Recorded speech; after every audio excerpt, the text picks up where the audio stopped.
Welcome to 5 Minutes With.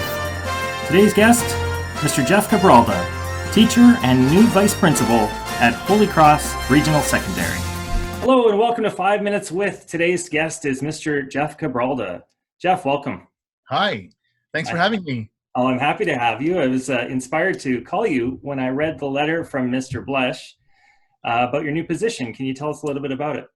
I guess after being at Holy Cross for about 19 years, they somehow decided that I would be the right person to be one of the new vice principals. So there are two vice principals at Holy Cross, and so I will be one of the two, along with Ms. DeSantis.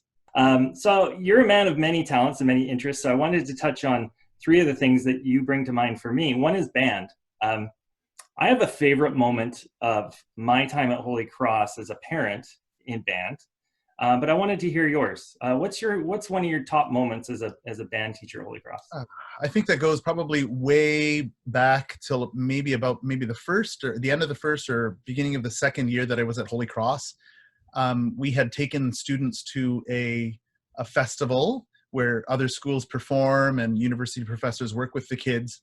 I don't think the kids had been exposed to other high school groups before. And one of the students came up to me and said, and this is after months and months of practicing and working on our music, they said, what do we have to do to sound like that? And I think that was where things had changed for many of our music students. It was not about marks anymore. It wasn't about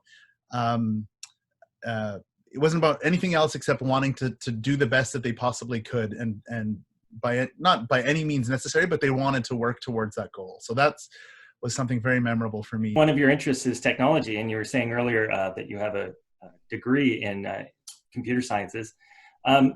Right now, I've got two kids going to Holy Cross, streaming classes 4 hours a day.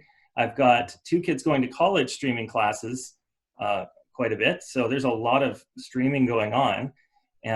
I've connected to a hardwire, like a LAN connection, to avoid the Wi-Fi problems. What other tips do you have for speeding up internet right now for people who are having my problems? Yeah, well, that's the best. One of the best ones is to try and have as many devices wired as possible. The other one is when TELUS or Shaw come to your home, a lot of the times they'll put the wireless router in a location that isn't ideal. Maybe it ends up behind a desk, or sometimes if it's too close to the television, there's some metal inside the television, so it will block the Wi-Fi signal. So if you can mount it as high as possible, usually also as close to the center of the house as possible, which is not always ideal, but that's usually the best things that you can do. Combining your two passions we've talked about, band and technology, what's the worst thing for you as a band teacher trying to teach online? It's not being together. That's the hardest part. And like you said, our students, we don't, we're not really worried about marks. It's more about the community of making music together, much like, again, like at church when we sing together and we want to be together, make music.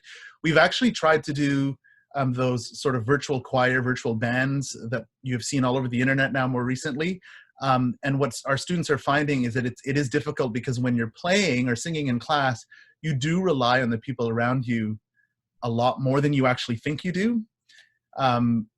But when you're playing by yourself to a guide track, it's not the same. You're not really playing off of other musicians, and you can't react. That's something that's very human about us, that we can do that, and that's one of the most difficult things. Okay. One last thing I want to talk about before we end here is you're a changed man over the last number of years. You seem to have really gotten into fitness and healthy living, and you're looking very good. Can you tell me a little bit about what you've done? Any tips for a person like me who's, we're about the same age, and I have let go, I'll admit it.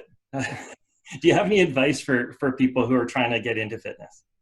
I think, well, you have to find what works for you. A lot of people are planners, and it was interesting. It's interesting because I'm a teacher like yourself, and we tend to be planners. We plan our day, we have lesson plans. But when I've always tried to approach fitness that way previously, it didn't work for me. So what worked for me was just being consistent, getting out there and doing it, whatever it might be. For me, it was running. I used to run when I was first few years of university. and actually a little bit in high school, but kind of gotten away with it once, life gets busy, you get married, you have kids. Now that my kids are a little bit older, it allowed me to be able to get out there as much as I could. Essentially it's 5 or 6 times a week is Wow. how often I get out and do a quick run. And it was more about consistency for me. Whether I get out to do 3, 5, 10, 12 kilometers, it doesn't matter. It was just more about the consistency of getting out. Wow. Wow, I'm impressed. The only thing that makes me run would be like a big dog or something. I actually am part of this, one of my favorite run clubs, which again, I miss because of the physical distancing, is the Ice Cream and Donut Run Club. I'm a member of that club where we meet, we go for about a 5-kilometer run, and then we socialize around some donuts or ice cream for about an hour. So I could get down with the socializing part. yeah. Awesome. Well, thank you for joining me today. Congratulations on the new position. I know you're going to do great.